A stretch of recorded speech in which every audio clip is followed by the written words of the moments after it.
parlons de trouver l'âme sœur et nous nous posons cette question aujourd'hui, trouver l'âme sœur, est-ce un défi possible? Et c'est vrai que dans le temps, on ne se posait pas la question parce que souvent les familles arrangeaient pour nous la rencontre avec notre futur conjoint et c'était souvent sur la base de raisons économiques. On se mariait avec des gens qui allaient augmenter notre patrimoine. En tout cas, il y avait toutes sortes de bonnes raisons, mais certainement pas l'amour. Les mariages d'amour étaient extrêmement rares, mais c'est quand même assez récent qu'on se marie par amour et c'est une bonne chose. Et maintenant, la préoccupation, c'est de savoir comment trouver cette âme sœur, cet amour de ma vie qui m'attend et avec qui je vais partager le reste de mes jours. C'est vrai qu'on a ce cliché hollywoodien du premier regard, où c'est le coup de foudre, ils se marièrent et eurent beaucoup d'enfants. Et c'est vrai que ça trompe un peu notre abord de cette rencontre de l'amour de notre vie.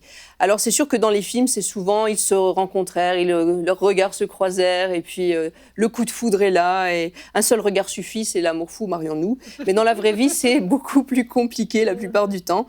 Et c'est vrai que notre Dieu est bon, il nous aime, et il veut que ses enfants soient heureux et bien assortis. Parce que quand on est assorti, on fonde de beaux couples qui sont solides et qui se soutiennent mutuellement jusqu'au bout. Alors, la première chose à comprendre, c'est que c'est un mythe. Vraiment, il y a un mythe qui circule parmi les célibataires beaucoup. C'est qu'il n'y a qu'une seule personne sur la surface de cette terre qui nous correspond parfaitement. Et je dis c'est un mythe parce qu'il y a une nuance à saisir. C'est pas parce que Dieu sait d'avance avec qui vous allez vous marier qu'il n'y a qu'une personne qui nous est destinée sur cette terre. Il n'y a pas qu'une seule âme possible, âme sœur potentielle sur la surface de cette terre.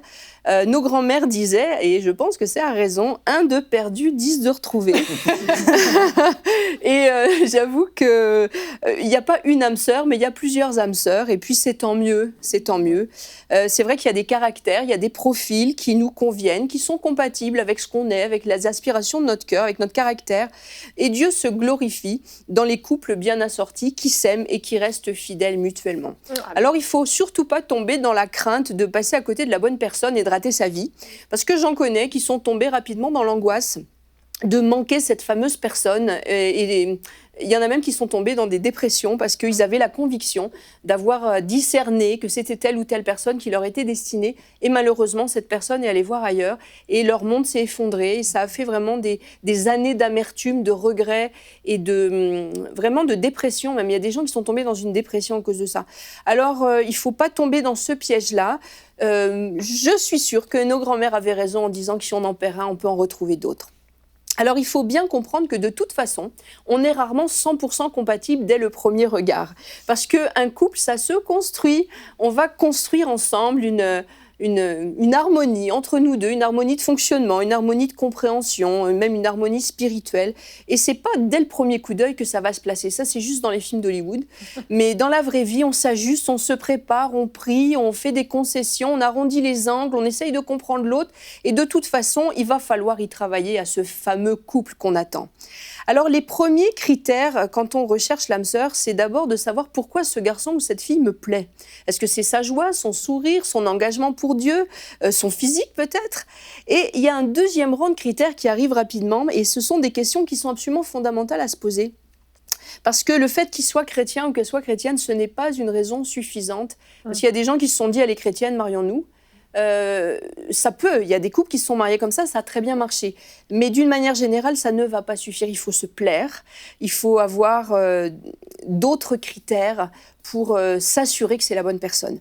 Et il faut prier que le Saint-Esprit nous donne la lucidité. Il faut voir son arrière-plan culturel, si ça va être compatible, les aspirations dans la vie de cette personne, aussi son caractère. Il y a des gens qui ont un caractère difficile et ça va peut-être pas s'améliorer avec les années. Sa situation actuelle, et je dis sa situation actuelle parce qu'il y a des gens qui se prennent pour le sauveur de l'autre, et il faut éviter de tomber dans ce schéma du sauveur. Si l'autre a des problèmes, il y a de fortes chances qu'on n'arrive pas à redresser la situation. Et puis aussi les relations avec sa famille, vous connaissez tous l'histoire de Roméo et Juliette. C'est pas un bon démarrage quand nos familles se font la guerre, donc il vaut mieux commencer avec une bonne compatibilité familiale. Retrouvez la suite de ce programme dans l'émission Bonjour chez vous sur EMCI TV.